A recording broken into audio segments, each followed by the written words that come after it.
The word punk can mean many things in a lot of different contexts. The earliest records of the word come from a 16th century ballad called Simon the Old King by an anonymous author. Another more recognizable author, William Shakespeare, used the word in his play Measure for Measure. In both instances, it means prostitute, but by the late 20th century, it would adopt a more general meaning for a worthless and often crude person. Eventually, a generation of American and English youth would wear that term like a badge of honor. In 1976, the Ramones released a song called Judy is a Punk on their debut album.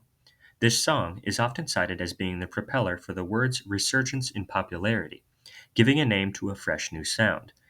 But if you were to ask them, the punks weren't trying to do anything new. They were just trying to return to the original purpose of rock and roll: rebellion. When rock and roll became the dominant genre in the early 50s, it was fast, raucous, and rebellious.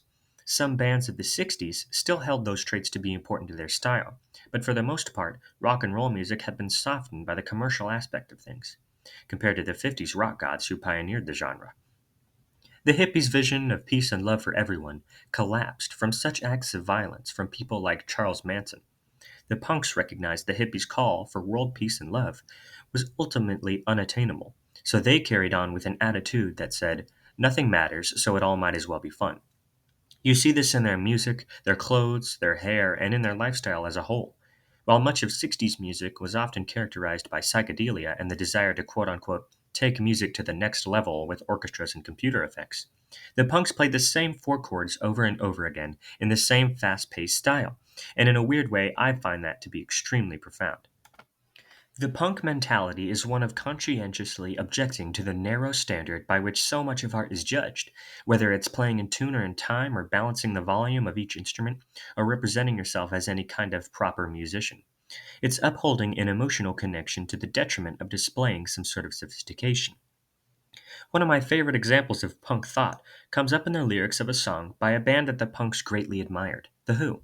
But even though I would argue that they are one of the inventors of punk and pioneers of the punk mentality, this particular song is very gentle and complex. It's called Getting in Tune, and it's from their 1971 album, Who's Next? The lyrics go like this: I'm singing this note 'cause it fits in well with the chords I'm playing. I can't pretend there's any meaning hidden in the things I'm saying. But I'm in tune, right in tune. And I'm going to tune right in on you.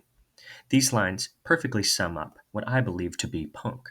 There's no meaning to it, purely a connection between artist and audience.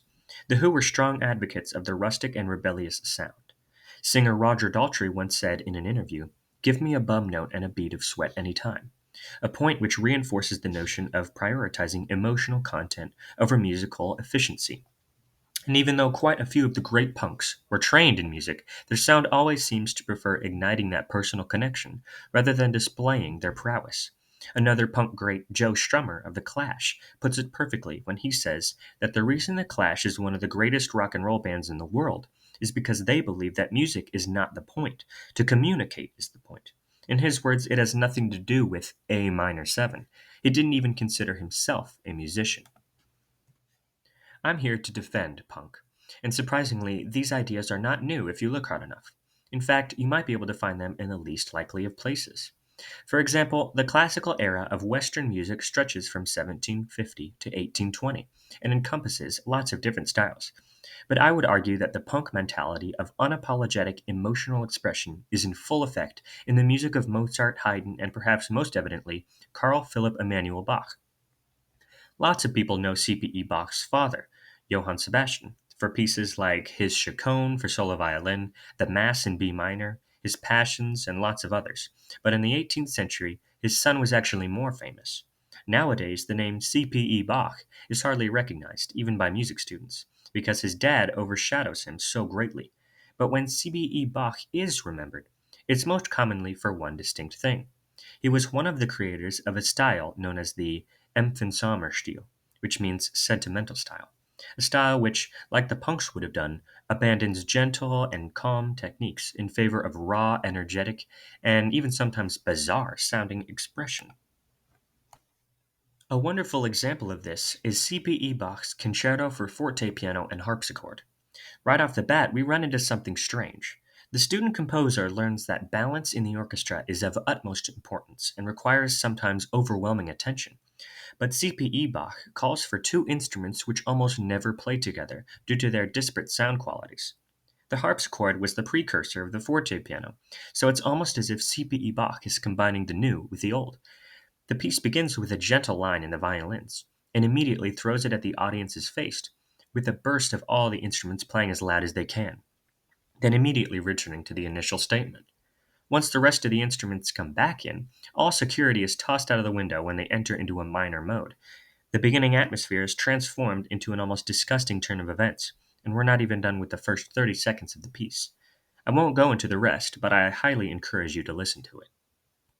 I believe the composers of the classical era were some of the most profound, and that they achieved something which so many composers try to achieve in their own music. I'm also surprised to hear musicians look down on C.P.E. Bach, Mozart, and Haydn, or the classical era as a whole, for being simple, because I think they're missing the point. The simplicity was not because the composers were dumber, it was to make the music accessible. When I encounter music that's so complicated I can't even understand what's going on, it's like hearing poetry being read in a different language. You merely feel it and experience it, rather than getting any chance to inspect it, like riding a wave. And in my experience, it's the same way with simple music. I feel it and experience it, because I'm past inspecting it. Obviously, we don't have a manifesto on classical era music written by the composers of that time to tell us exactly what they were going for. But I really think that Mozart, Haydn, and C.P.E. Bach would love punk music because I see the same music's not the point mentality in both groups.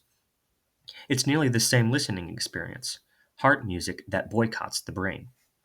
We know that Mozart was a master of standard Western musical practices like voice leading, counterpoint, and form, but some of his music is simply a tune and an accompaniment, and that's what I love about it. To be perfectly honest, it's not often that I hear a piece by J.S. Bach that moves me.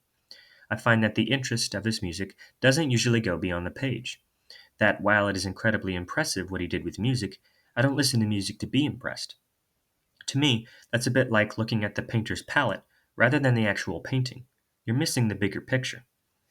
If we were to make a dangerously oversimplified description of each of the eras of Western classical music, then I think the Baroque era would be composers writing for God, Romantic composers writing for themselves, early 20th century composers writing for research, and classical composers writing for their audience. Again, that's a bit of an extreme generalization, but I only want to point out a few similarities of some classical era music to some punk music. And even though imagining Johnny Ramone in a powdered wig listening to Haydn Mass is a strange picture, next time you hear a piece from the classical era, I hope you'll think about it a bit differently.